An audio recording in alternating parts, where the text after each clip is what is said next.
All right, guys. Welcome back to Unsolved.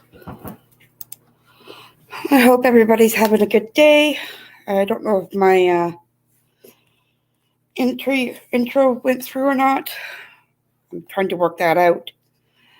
But welcome to the new year. And today we're going to try to discuss a couple cases. Let me just stop my screen for a second. All right, so I just found out about a young lady. Her name is Brittany Tee, and she is missing from Brookfield, Massachusetts, and she's been missing since January 10th. Brittany is 35 years old, 5'6", and is approximately 120 pounds, with brown hair and blue eyes. She was last seen leaving her residence in Brookfield on Tuesday, January 10th, around 8:30 p.m., wearing a black winter coat, a hoodie, jeans, and work boots. Let me just, I don't know if I'm sharing my screen. Let's do this. All right, let me know if you can see her picture. I know there's a bit of a delay. Okay, so this is Brittany, and we're going to watch this news clip from Boston 25.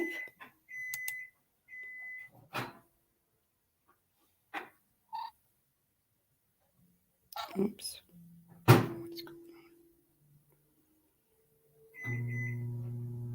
All right, what's going on? Playing above. I want to play here. Sorry, guys.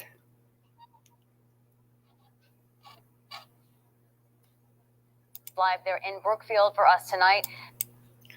All right. The county DA says 35-year-old Brittany Tee hasn't been seen for 5 days. Investigators were out looking for her today.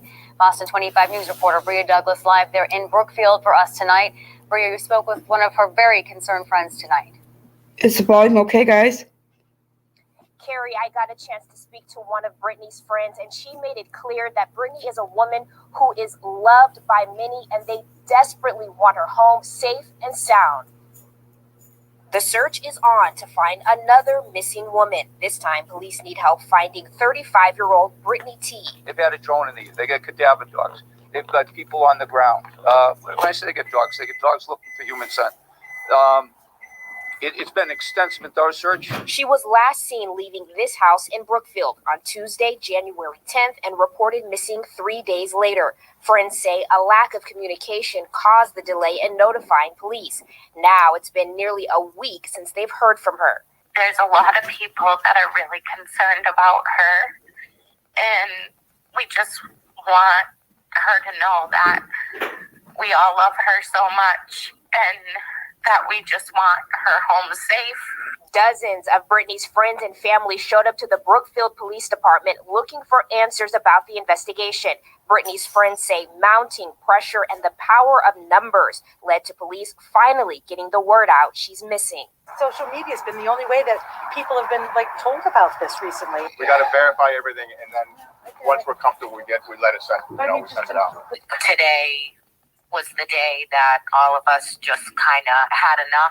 We did show a large presence of support out in the parking lot across the street from the station today, which I feel as though helped get the ball rolling. To Brittany's family, she's not just another missing Massachusetts woman.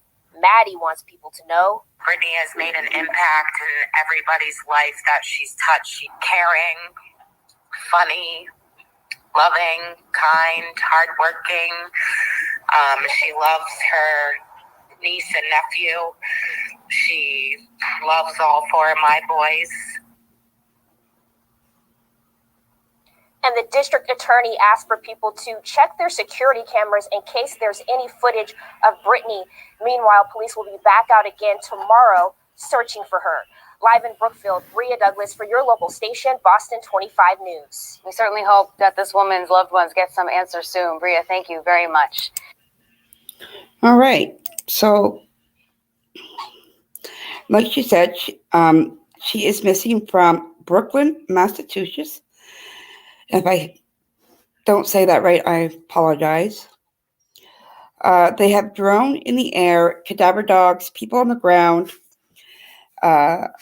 It's been an extensive and thorough search. She was last seen leaving the house on Tuesday, January 10th, and reported missing 3 days later. A lack of communication caused the delay in notifying the police, and it's now been nearly a week since anybody has heard from her. There's a lot of people that really are concerned and just want to know that they all love her and want her home safe. All right, so I looked on, let me just close that out. What's this? That's the same one, so close that out. Now my dogs are going to act up, of course. I did look in her Facebook. Just give me 1 second, guys. I got to mute for a minute.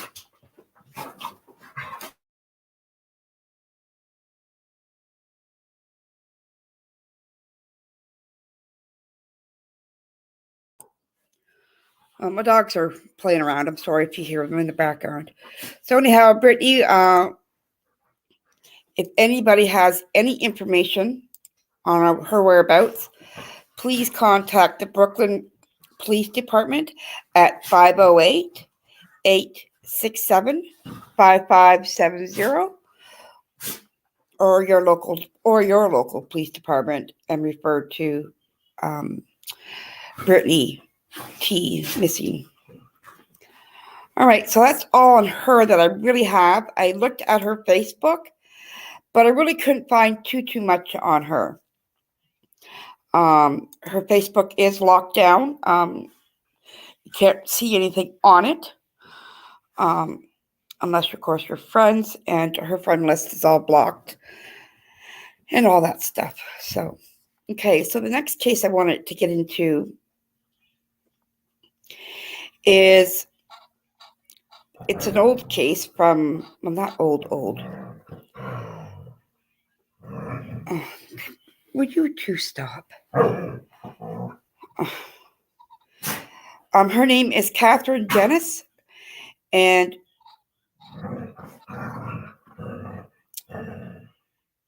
she was found on, July 28th.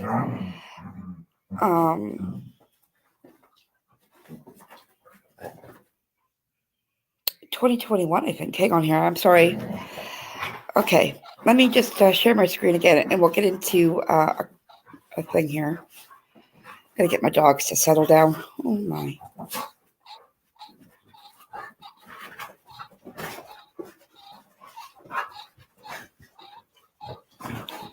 Sorry, guys.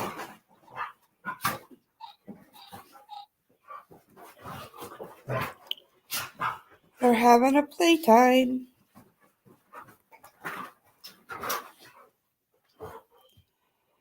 All right, so I don't know how in order these videos are, and they're from Fox 5. And can you girls settle down, please? Mommy's online. Settle down. Okay, let me share my screen. Share my screen. Share. Okay.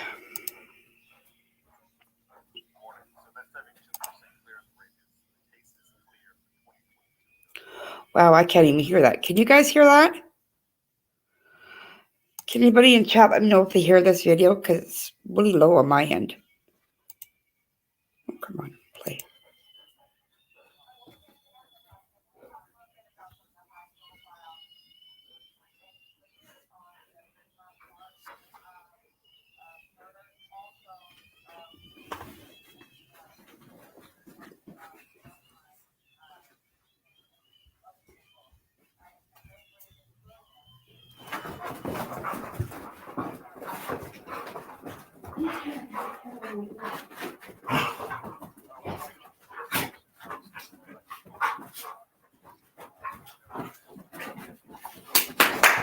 All right, enough.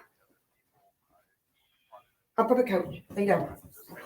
Daisy will lay over there. Oh, they don't listen. Can you tell me if you can hear this in chat? I can't hear the video myself.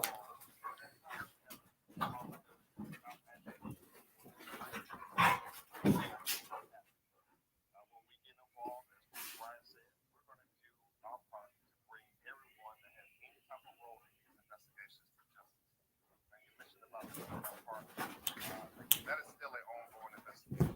Right now, it has primarily shifted to a forensic investigation where we are relying on the science and the technology. Investigations take time. Unfortunately, we get some of these high-profile cases solved in days. And then there are other cases that, again, our team continues to work diligently to bring people responsible to justice. But it takes time. It does not mean that we're not working. We continue to work with the FBI in this case. We meet with them weekly on this investigation. So this is still active. We still continue to get leads that we will continue to follow up on.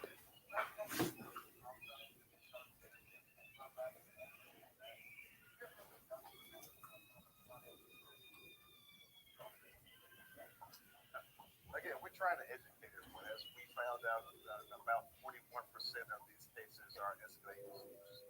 And Chief talks about that many times. We're asking people, again, to resolve your conflicts in a peaceful way. Sometimes that means walking away. And so some of these instances, again, if even we had cops on every street, some of these instances we would not be able to prevent. We need people to be human beings, treat one another with love and respect, put the guns down, and resolve these conflicts peacefully. But again, as the mayor has said, as Chief Bryan has said, if you continue to decide to do these types of crimes in our city, our homicide team, our aggravated assault teams are going to do what we do and bring individuals to justice so they can pay for these instances. All right. I hope you guys were able to hear that because I didn't hear nothing on my end.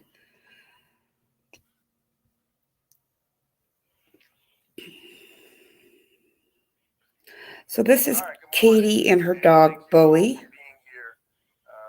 Oh, hang on, something's going on. Have a conversation about some of the great work that has been going on by ATD to crack down on violent crime in our city.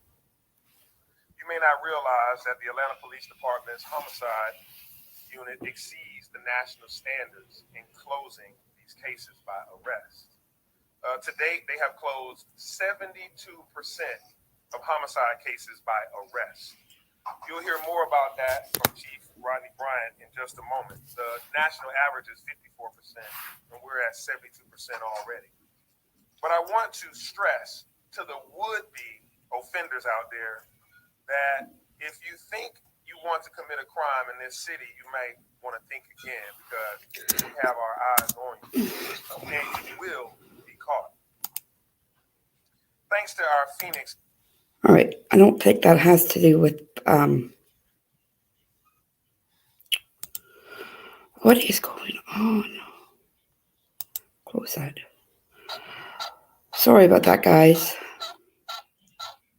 This is the one I wanted. It's been 9 months since Katherine Janness and her dog Bowie were brutally stabbed to death inside Piedmont Park. Only a few security cameras were working that night, and for months, city officials have been promising a security overhaul. That day has finally come. News Edge reporter Eric Perry gives us a look at the upgrades. Family and friends unveiled a forever memorial to honor the lives of Katherine Janness and her dog Bowie. The two were found brutally stabbed to death inside Atlanta's biggest park last July. The person responsible still on the run. The frustration that I had was that it's just taken so long. Before we had the tragedy at Piedmont Park, before we had the tragedy at Anderson Park, we were on record as advocating that, We wanted cameras. Atlanta City Councilman Michael Julian Bond says he's been advocating for cameras and stronger security at parks before the crimes. City officials confirm new active cameras have been installed. The initial cameras were part of a pilot project and were based on obsolete technology. The cameras were not removed because their presence was deemed valuable, but were not active the night of the murder. In a statement sent from Atlanta's Park and Rec Department, they say, quote, the Department of Parks and Recs has more than 250 cameras across its system. There are more than 30 cameras currently active in Piedmont Park, which are capable with the APD VIC system. Does that mean that there is a live body? It's not just reporting incidences, which would have been helpful in this tragic case last year, but actual live people. So if they see something, they can react and get the police right out. Bond says the fight is not over. He's working to get live-bodied, off-duty Atlanta police officers to monitor the park in shifts, in addition to the regular patrols. Bond says the cameras implemented are a start. If the voters of Atlanta pass the infrastructure bond next month, $3 million has been identified for cameras in parks. Eric Perry, Fox 5 News. Okay, so I'm going to do some reading, so you're going to have to bear with me. Stop cam. No, stop cam. Sorry, guys. Stop screen. U.S. Senator John Ossoff has secured what federal is going- funding for several HBCUs in Georgia. Earlier today, he stopped by Spelman College and unveiled some of the major upgrades made possible by the funding. It will empower Spelman College to upgrade. All right. Sorry. All right, so let's read a little bit about this case. All right, so what we know is it says, Katherine Janness and her partner's dog, Bowie, used to spend free time It's a solemn reminder of the gruesome scene discovered at the park 1 year ago on July 28th, 2022. 1 year later, there are still more questions than there are answers in the deadly Piedmont parking stab. Who stabbed Janness and Bowie to death? Were they targeted? Now, the reason I'm looking into this case is because I came across another YouTube channel this morning with a possible jogger running out of that park the night of the murder, and said creator thought that might be Brian Kohlberger because of the brutal stabbing of Katherine and her dog Bowie. Now, trigger warning. Katherine was stabbed over 50 times. We're going to get, so let me just, because we're coming in late on this case, I don't know if Brian Kohlberger has ever been to Atlanta, Georgia, in this area. I haven't found that connection, but if he was, and they don't know, possibly could they take Brian Kohlberger's DNA and run it against any foreign DNA on Bowie the dog and on Katherine, if there would be a connection there.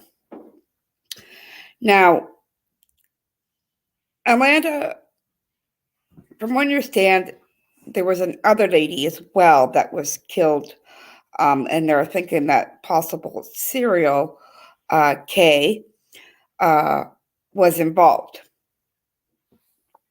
Okay, there has been no arrests made. No arrests have been made, and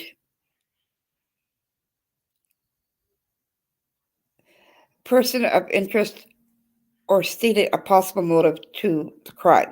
So they have no clue who had done this, basically, is what I'm getting from this.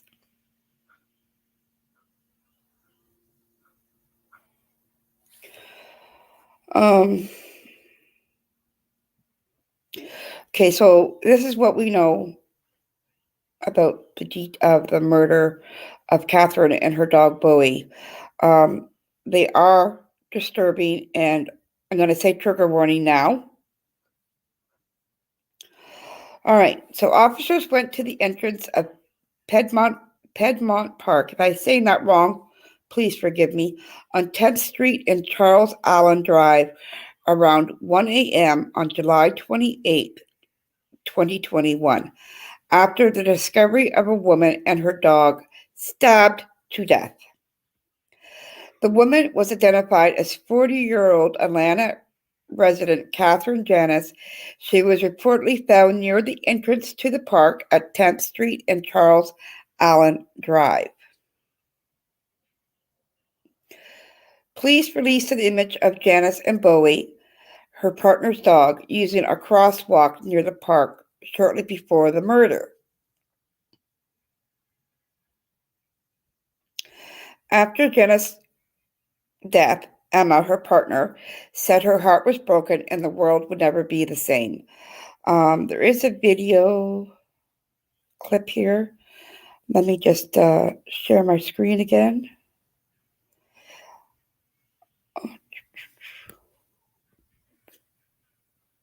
All right. Let me see if this one will play properly. We understand the frustration and the heartache. It has been a year now since the murder of 40-year-old Katherine Janness, a crime even veteran law enforcement agents describe as gruesome. Good evening, and thank you for joining us tonight. I'm Russ Spencer. I'm Courtney Bryant. Janness was stabbed more than 50 times, along with her dog Bowie, inside Piedmont Park. Still no arrest in the case. Atlanta police have remained tight-lipped for the most part, as they have yet to make any arrests or release any suspect description or motive. But they revealed today they have warrants to search through cell phone records and surveillance video of the area as they try to pinpoint anyone. Katherine Janness' family, friends, and members of the Midtown community gathered tonight to honor her life. They held a vigil near the entrance to the Piedmont Park, not far from where she was killed. Fox News' Rob Durienzo spoke with loved ones about their hurt and frustration. 1 year later, those who knew Katherine Janness are frustrated with the lack of answers about who did this to her and her dog. Neighbors, friends, and family gathered right here to honor her life. It has been 1 year, but she is here with us now and undoubtedly grinning at us. The hole in the hearts of those who knew Katie and Bowie is still very much there. It's been awful. It's been hell. It's been, how do you find closure, when there's none to be found ever? More than a dozen people came out Thursday night, 1 year after the brutal murder in Piedmont Park. Autopsy reports show the killer stabbed the 40-year-old more than 50 times, 15 of those stab wounds to the head. In the Midtown community, those who didn't even know her were rattled by the case. 50 times, and 15 of those stab wounds were to her head. Now, we hear that Kaylee on the Idaho 4 murders was more brutally attacked than the rest of the victims of the Idaho 4. Now, could Brian, I don't know how, I'm going to have to look that up, how far Atlanta, Georgia is from where Brian Kohlberger resided.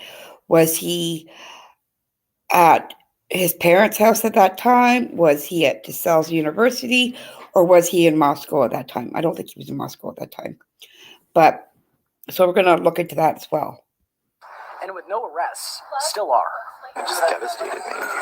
I started researching it, the facts, and then no new information was coming, no suspects. Katie's former girlfriend says she has faith that one day cops will catch her killer. I hope law enforcement is doing everything they can, I support them, Along with the vigil, neighbors cut the ribbon to a bench put in the dog park in Katie and Bowie's honor. Residents there are still worried that the killer is still at large. It's horrifying, I think, because I think that the crime was so brutal that it'll most likely happen again. Now, since Katie's murder, there have been improvements to park security. Coming up on News Edge at 11, why loved ones say it's not enough. In Midtown, Rob DiRienzo, Fox 5 News. All right. 40-year-old Katherine Janness, a crime even veteran law enforcement agents describe as gruesome. Good evening, and thank you for joining us tonight. I'm Russ Spence. I'm Courtney Bryant. Janness was stabbed more than 50 times, along with her dog Bowie. Sorry, I think we already seen that. So, I'm going to go over where was I? Let me go back to here. Stop the screen. Okay.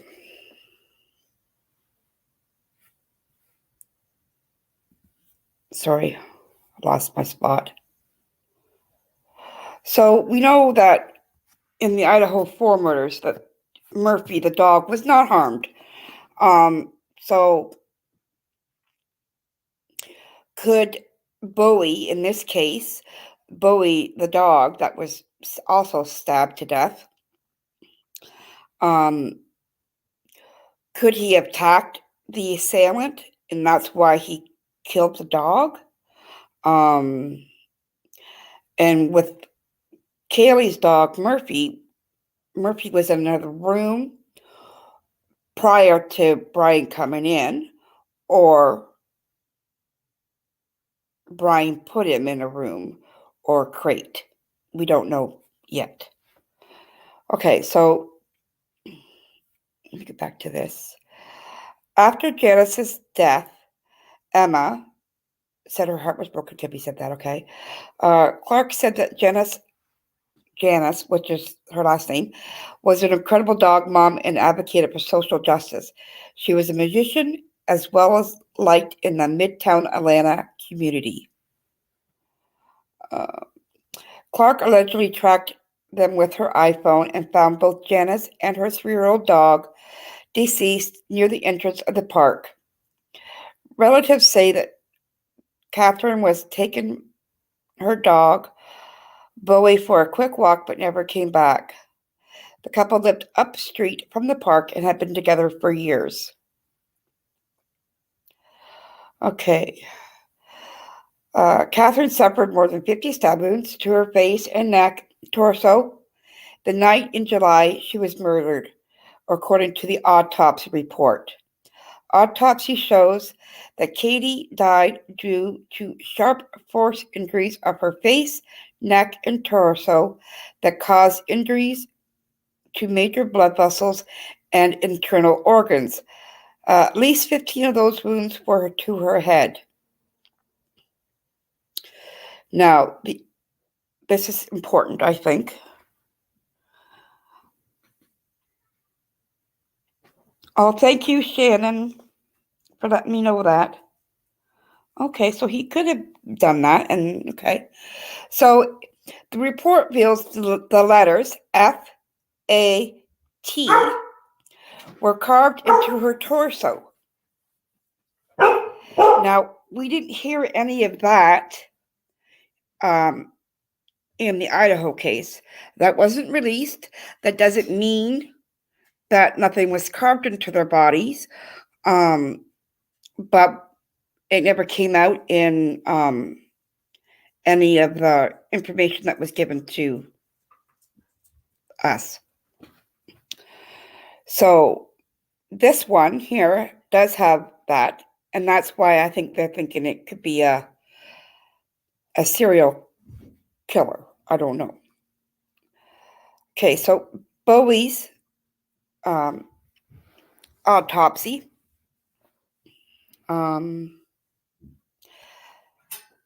A retired investigator said that some valuable evidence could have been gathered from Bowie, the dog, looking for potential DNA that may have ended up on or in the mouth of Bowie. So far, police have not released any information on the necropsy. I probably said that wrong. Let's watch this one clip.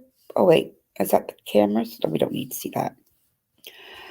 Okay, it says there are 9 security cameras inside of the Piedmont, I'm saying this wrong, Piedmont Park, but none were operational due to the outdated technology. Oh my God. Oh. Cameras were not removed because the preference was deemed valuable. All right. Now we're going to listen to a little clip here that I have. What's that, a little clip? It's about 20 minutes. So it is, let me just, oh, goodness gracious. Hi, Kitty. I haven't seen you in a long time. Yeah, I know. I think this could be related, but I gotta figure out if Brian was in Atlanta in that area of in that date, like around that date. That would be awesome to know. But okay, so this is a podcast, and it's from Beyond Bizarre True Crime, and it's about this case here, Katherine and Bowie. Let me just see if I can. Saw something. You just never know. Hang on. And with that, let's get into it. Oh, look at that. Perfect. If you've never lived in the southern states of the U.S., let me tell you a little bit about the summer heat. It's wet and sticky. It feels like you've just been dipped in flavorless syrup. It's nearly unbearable to be outside for too long. And if your air conditioner is broken, you're pretty much screwed. On the positive side, my skin never looked better. And it felt like I was just sweating weight off. I wasn't, but it felt like I was. It was a warm 73 degrees just before midnight on July 28, 2021 in Atlanta, Georgia. Pretty hot for that time of night if you're not used to it, but perfect for doing outside activities, especially if you're a night owl. 40-year-old Katherine Janness, a bartender and talented musician, had just gotten home from her shift at work. It was her nightly routine to take her dog for a walk through Piedmont Park. She changed into a pair of black pants and a black t-shirt, and then she put the dog's collar and leash on. Her girlfriend of 6 years, Emma, was still working at a nearby restaurant. And this is one of those cases you see where there's discrepancy in the couple's title. Some media referred to Katie and Emma as girlfriends. Others, they were fiancés, and still others called them each other's wives.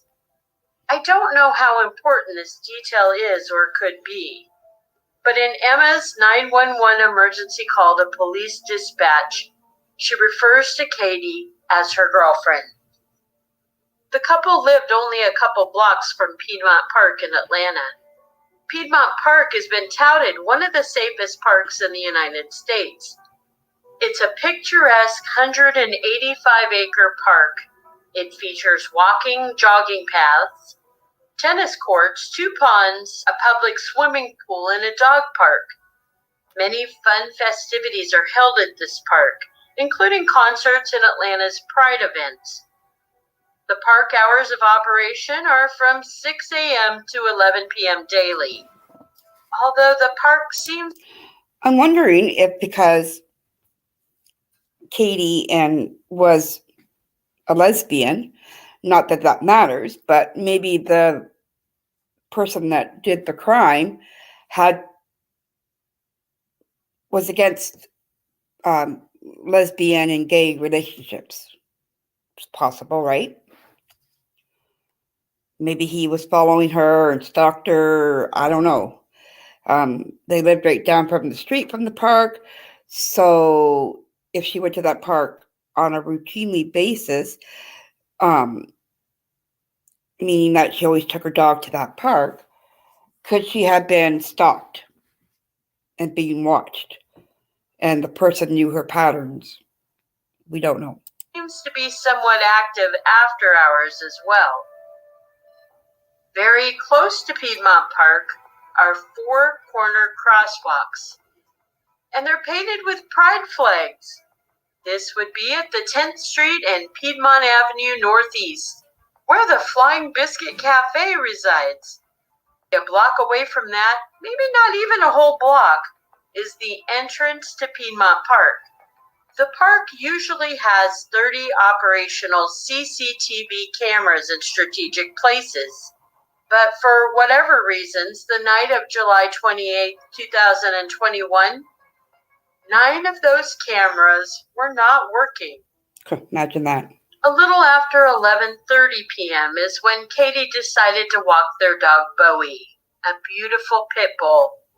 Many people are frightened by pit bulls. But to be honest, some of the best dogs I've ever had were pits. They're adorable.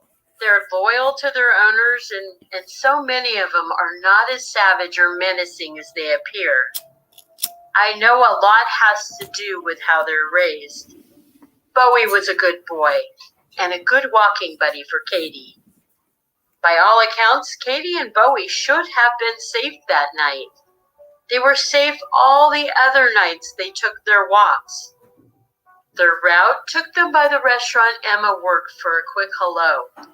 Katie said, "I'm just out walking Bowie and then we're heading home." And that was the last time Emma would see Katie and Bowie alive. A CCTV camera near the park seemed to pick up the last footage of Katie as she walked Bowie across the Pride crosswalk. They were headed towards Piedmont Park at 12:09 a.m.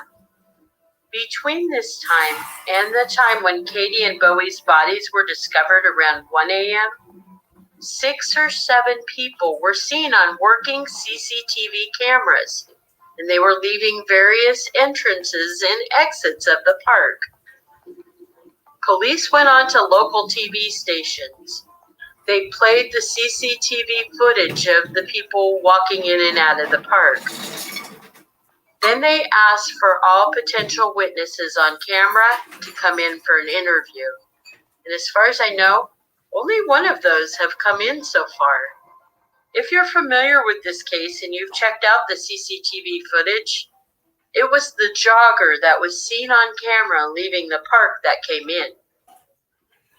When Emma's shift ended at midnight, so she pinged. Sorry, the CTV footage of the jogger, I do have that footage. I will show you. You can't make out who it is because the person is wearing what looks to be like a headlamp on his head for running. But you do see somebody leaving the park, and you cannot see his face at all. So let's continue on. Pinged Katie's phone location. The ping showed Katie at the entrance of Piedmont Park. Katie was not moving anywhere. Her phone just sat there minute after minute. Emma even kept refreshing the location. Finally, Emma thought, Katie must have dropped her phone. So at a little before 1 o'clock, Emma hopped on her bicycle and she headed in the direction of Piedmont Park, where Katie's phone said she was. The lighting around the 10th Street and Charles Allen Drive entrance into the park isn't very good at night. And it's possible the lights are there, but just not operating correctly. Emma thought she could see the shadow of Bowie laying on his side, and this was about 50 yards from the entrance inside the park. Her first thought was that Bowie had been hit by a car and he dragged himself into the park. Laying about 100 feet from Bowie was Katie. As Emma got closer, she saw a very bloody Katie. She got off her bike and dropped it onto the cement. She went to feel for a pulse on Katie. Realizing there wasn't a pulse, she ran to the park entrance to get near some lights. She fumbled for her cell phone and she frantically called 911. The next few minutes of Emma's call would fall under a lot of scrutiny by many. The call is public knowledge. In it, Emma says, "I'm at the entrance of Piedmont Park. I just was searching for my girlfriend because I couldn't find her. She's dead. She's here at Piedmont Park. Please help."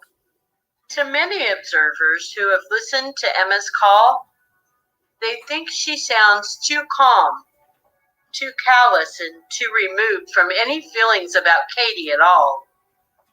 At one point, Emma exclaims, "Oh my God, she's dead." Dead. I think it's important to note here that everyone reacts differently to trauma. Maybe this is how Emma reacts in a crisis. She is heard saying to a bystander as they started to gather, "Did you see that? That's my fucking girlfriend." The general public is also speculating. That sounds weird. Like for Emma to I don't know if this way this lady's talking or if that's how Emma really talked for being, in their 40s. I would think that would, I don't know. I don't use that kind of language. Maybe, I don't know. Bowie did not attack the killer, which also leads many to think it was someone that Katie and Bowie both knew, like Emma. I'm not sure how we know Bowie didn't attack.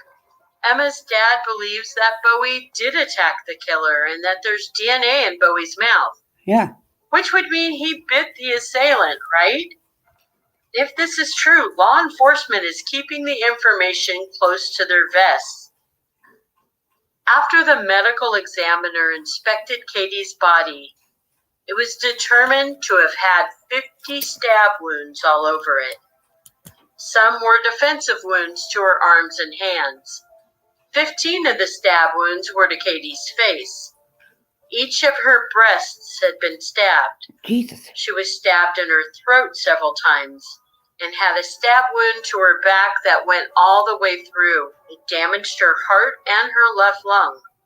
That's a lot of The letters force. F-A-T were carved into her upper torso. Although early on, an Atlanta news station claimed the letters carved were F-A-G.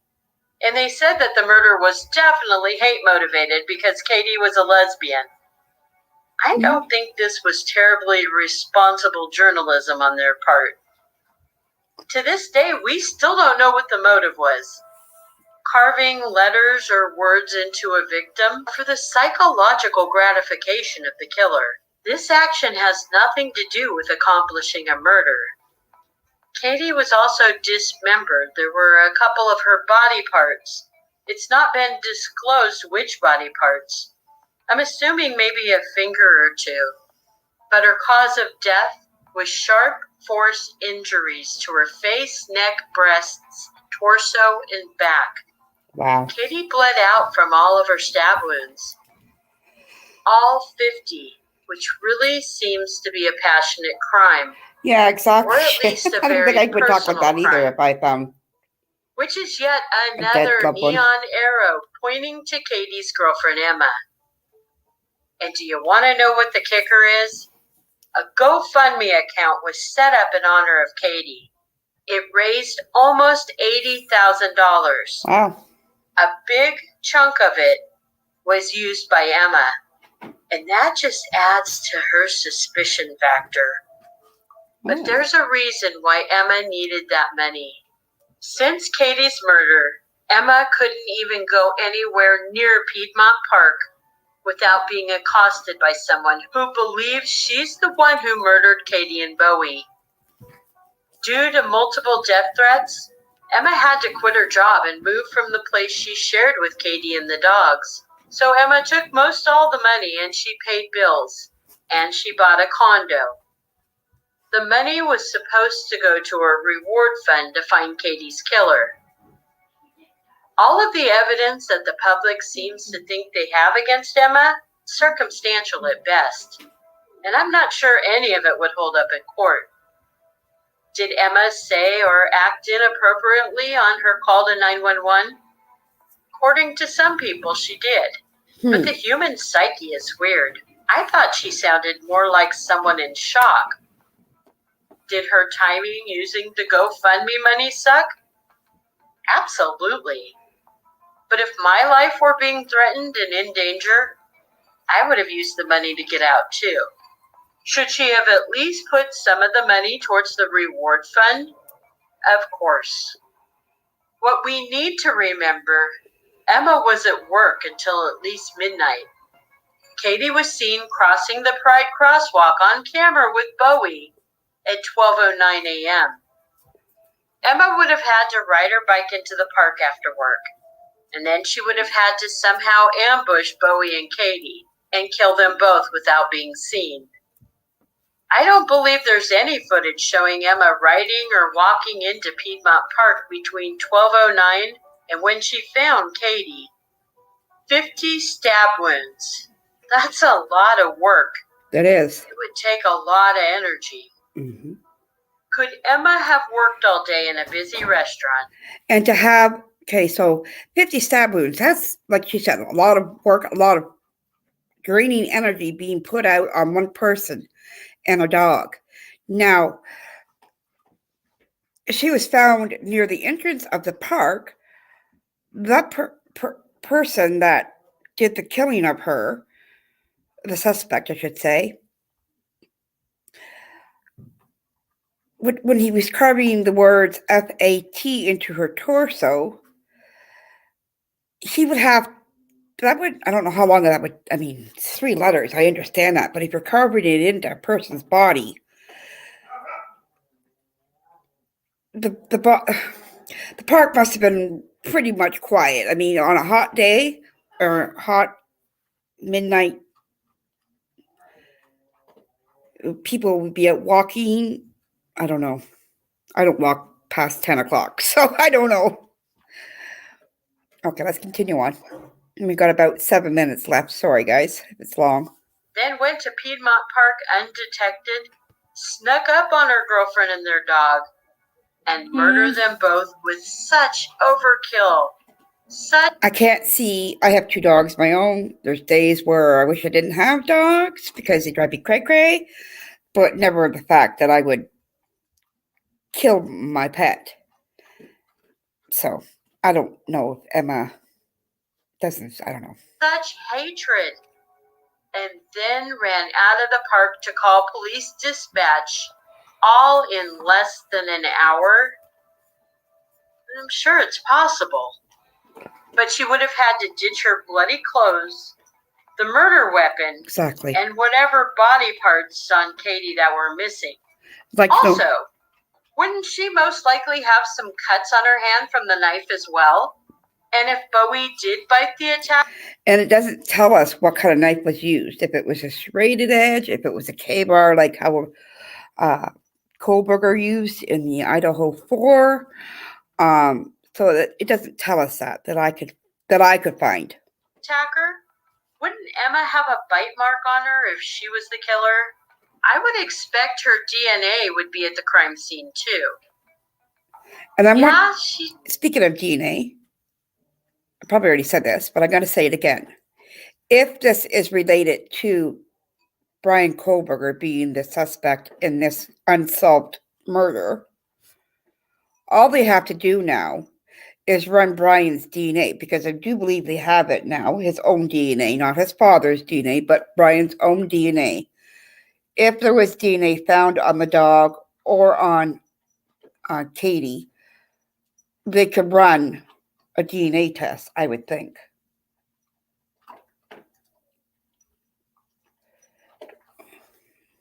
Just doesn't seem like a viable suspect to me, I'm afraid. There have been some late-breaking details in the case. Before we get into the late-breaking details, I believe that the dog would attack. If it was a pit bull, not saying that pit bulls are dangerous dogs, they can be, but they are, like she said, they are a loyal dog. They will protect their owner. So I, in my mind, would think that Bowie, the dog, did attack the suspect, whether he bit, growled, whatever, and that is why the dog was killed, in my opinion. Case.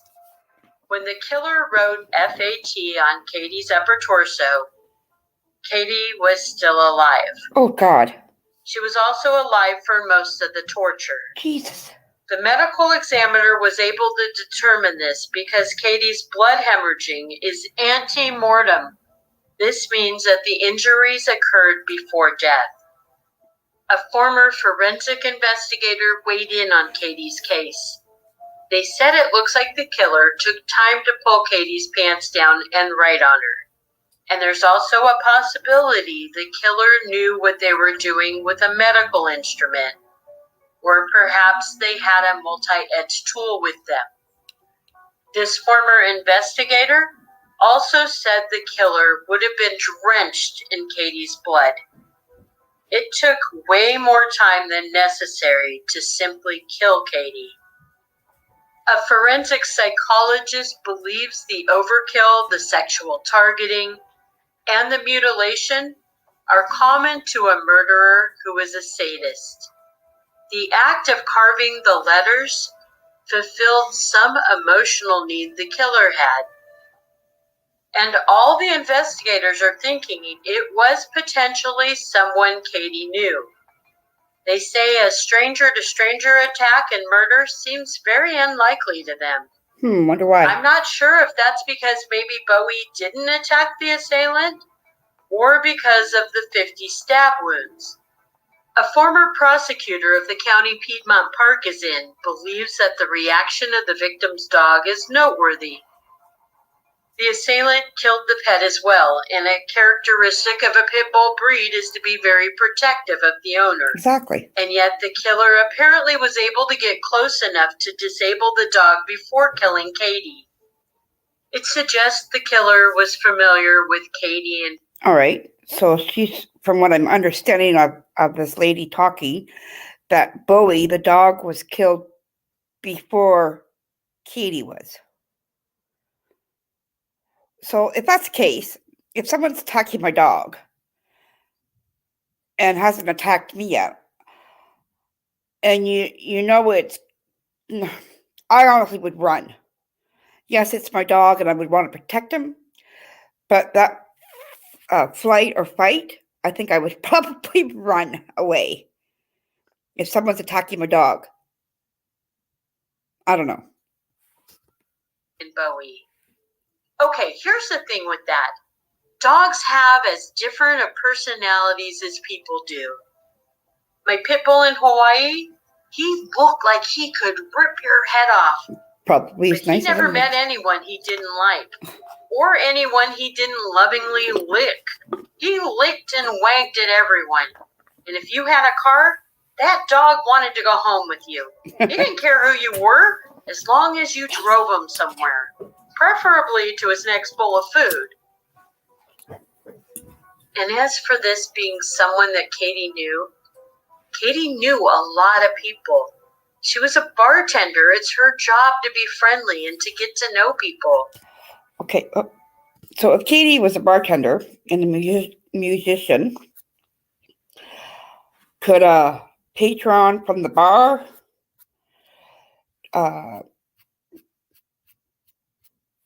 could have done something? Possibly. Did she have a beef with any patrons or any staff members? There's another. Atlanta police have asked people to not go to Piedmont Park at night, not until they have a killer in custody. Plus, the police have added extra patrols to the area. The FBI has since joined Katie's case. It's not a cold case in spite of it happening last July. Law enforcement officials and the FBI promise that they're close to solving it. And if they are, they're not sharing more than that. We don't know if they have any suspects or even any persons of interest. And until someone's arrested and put on trial, we will have no unicorn justice for Katie Janness. Rest in power, Katie. Remember, it's not a crime to be gay. Unless you're a murderer. You can... All right, so that's basically the end of her podcast. I'm going to show the quick clip that I have of. Thanks for watching True Crime Time. Hang on. That True Crime Time. This is the video that I watched this morning. And it does show a suspect running with a headlamp, leaving the park. So it's, like I said, it's very quick. You don't see a whole lot of it. So let me just share my screen. And once again, this is from True Crime Time. So if you're not a subscriber or member, please go over there and subscribe to him and give him a thumbs up. All right. I guess I got to share my screen. Crap. Hang on a second. Shoot. All right. Let me go back.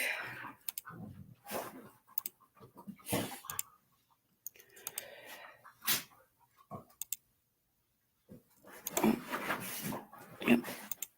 Okay. My dogs are playing again. I'm sorry, guys. You'll have to bear with me. We're just about done anyhow. And let you watch this video all the way through. It is very brief. If you look here to the right, you can see a person running on their way out of the park. They're wearing a headlight on their head, so it is a bit difficult to see their face. Just take note here that this is Piedmont Park. This footage was released by law enforcement, and this was around the time of the murders that same night. Now, I connected Brian to this case before I saw this footage, and it was really interesting to me that as soon as I looked at this, I saw somebody that matches his description perfectly on camera. I need to know what everybody else thinks, though. Could this be Brian? I'm going to play the video now, and then I'm going to zoom in on some still shots so we can take a closer look.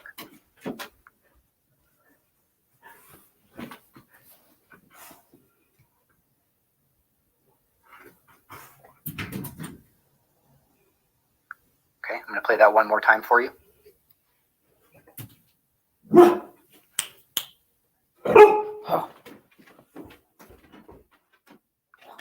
Now, one thing that stood out to me watching this person run was they do have a pretty unique gait to their stride. Now, I'm really hoping that there's somebody out there who might be familiar with what Brian looks like when he's running. Maybe there's an old person from high school that knows him, or maybe somebody who he trained with in boxing who might have gone jogging with Brian. Now, there is other pictures of Brian, and in my opinion, it looks like he took a picture of himself while he was actually jogging. Right. So that was the clip of the, let me just stop the screen here. So that was the clip of the man running from the Piedmont Park there. So I'm going to try to take a deeper dive if I can, and see if Brian was even in that area at that time. I don't want to put another murder on him if it's not him, of course. And he's got enough going on as himself right now. So, but I do think that Brian Kohlberger did murder before the Idaho 4 case. I honestly think that. So that's my opinion, and yeah. But unless you guys have something else you want to talk about, that's all I have right now. Let me see what Shannon says. Shannon says, I don't think we can imagine, like you said, how hard it would be to physically stab someone and then carve their letters in someone. Exactly. Because you don't know who's coming in and out of that park. So you'd have to do it really quick. Like, you don't, I don't know. At least if you're in like how the Idaho 4 murders happened in the house, you're not kind of out in the open. I mean, he was spotted by, what's her name? Yeah, I can't even think of her name right now. Oh my. DM. So, but this case has been not solved in a year. No suspects, no motive. The motive could be LGBTQ. I don't know. however, it doesn't matter if they were. That's not right. And this murder needs to be solved as well. So that's all I have for now. I hope you guys have a great week, and I'll talk to you guys soon. Take care. Bye-bye.